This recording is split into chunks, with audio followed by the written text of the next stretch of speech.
ଅତୀତରେ ଘଟିଥିବା ଗୁରୁତ୍ୱପୂର୍ଣ୍ଣ ଘଟଣାବଳୀ को जानिबा पाई आमे इतिहास को पढ़ी थाउ। आम इतिहास आम गर्व और गौरव को बहन करिथाए। तेबे आज हेउछि 14 जून 2025। आसंतु जानिबा आजिर इतिहास। रक्तदान जोगु लक्ष लक्ष लोकों जीवन रक्षा हो पारुछि। रक्त अभाव समस्यार समाधान पाई सुस्थ व्यक्ति माने नियमित भावे रक्तदान करबा जरूरी। तेणु विश्व स्वास्थ्य संगठन जून 14 तारिख को विश्व रक्तदान दिवस भावे घोषणा करिछि। 2004 मसीहारू एही दिवस पालित होई आसुथबा बेले एहार मूल उद्देश्य होछि सुरक्षित रक्तदानर आवश्यकता विषय रे सचेतनता सह प्रोत्साहन सृष्टि करबा।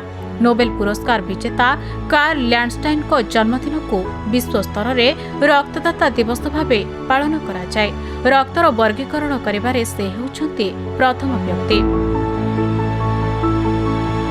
14 जून 1922 मसीह जन्मग्रहण करथिले के आसिफा। से थिले जने भारतीय चलचित्र निर्देशक, चलचित्र प्रयोजक एवं चित्रनाट्य लेखक।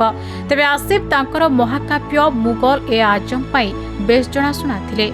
आसिफ को निर्देशन रे प्रथम फिल्म फूल रिलीज होइथिला, जहां बॉक्स ऑफिस रे बहुत भल प्रदर्शन करथिला। एहा परे 1944 मसीह रे आसिफ सैयद इम्तियाज अली ताज को द्वारा लिखित उर्दू उपन्यास अनारकली उपरे आधारित मुगल ए आजम नामक एक चलचित्र निर्माण करथिले, जहां दर्शकों को खूब पसंद आसीथिला। तेबे आसिफ तांको क्यारियर रे प्रायतः 200 रु ऊर्ध्व चलचित्र रे निर्देशन देथिले। 14 जून 1444 मसीह जन्मग्रहण करथिले केलालूर नीलकंठ सोमायाचे।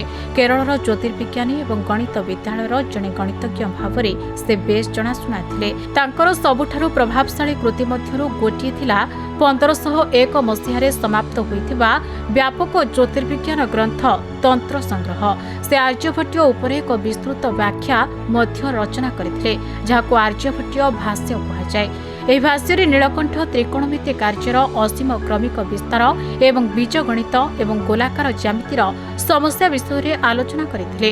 ଗ୍ରହ ପରୀକ୍ଷକ୍ରମ ହେଉଛି ସେହି ସମୟର ଉପକରଣ ଉପରେ ଆଧାରିତ ଜ୍ୟୋତିର୍ବିଜ୍ଞାନରେ ପର୍ଯ୍ୟବେକ୍ଷଣ କରିବା ପାଇଁ ଏକ ମାନୁଆଲ। ଜଣେ ଓଡ଼ିଆ ଲେଖକ ତତ୍କାଳୀନ ଇଷ୍ଟ ଇଣ୍ଡିଆ କମ୍ପାନୀ ଅଧୀନରେ କାର୍ଯ୍ୟରତ ଜଣେ ଦେୱାନ ଥିଲେ ଫକୀର ମୋହନ ସେନାପତି। ସେ ଥିଲେ ପ୍ରଥମ ଓଡ଼ିଆ ଆଧୁନିକ କ୍ଷୁଦ୍ରଗଳ୍ପ ରେବତୀର ଲେଖକ। ବ୍ୟାସକବି ଫକୀର ମୋହନ ସେନାପତି ଓଡ଼ିଆ ସାହିତ୍ୟର କଥା ସମ୍ରାଟ ଭାବରେ ପରିଚିତ। ଫକୀର ମୋହନ ସେନାପତି ଉତ୍କଳ ଗୌରବ ମଧୁସୂଦନ ଦାସ, ଉତ୍କଳମଣି ପଣ୍ଡିତ ଗୋପବନ୍ଧୁ ଦାସଙ୍କ ସହ ଓଡ଼ିଆ ଭାଷା ଆନ୍ଦୋଳନର ପୁରୋଧା ଭାବରେ ଓଡ଼ିଆ ଭାଷାକୁ ବିଦେଶୀମାନଙ୍କ କବଳରୁ ବଞ୍ଚାଇବା ପାଇଁ ଲଢ଼ିଥିଲେ।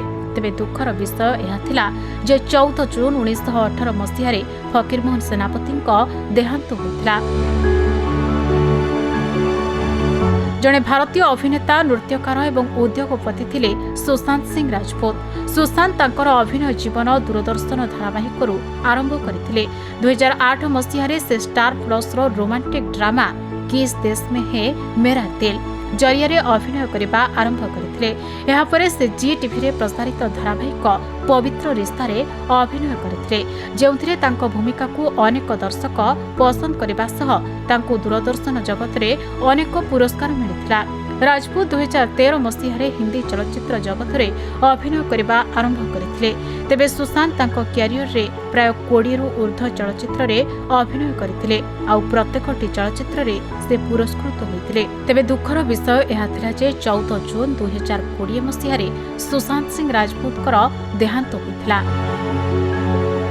ବ୍ୟୁରୋ ରିପୋର୍ଟ, ଖବର ଓଡ଼ିଶା।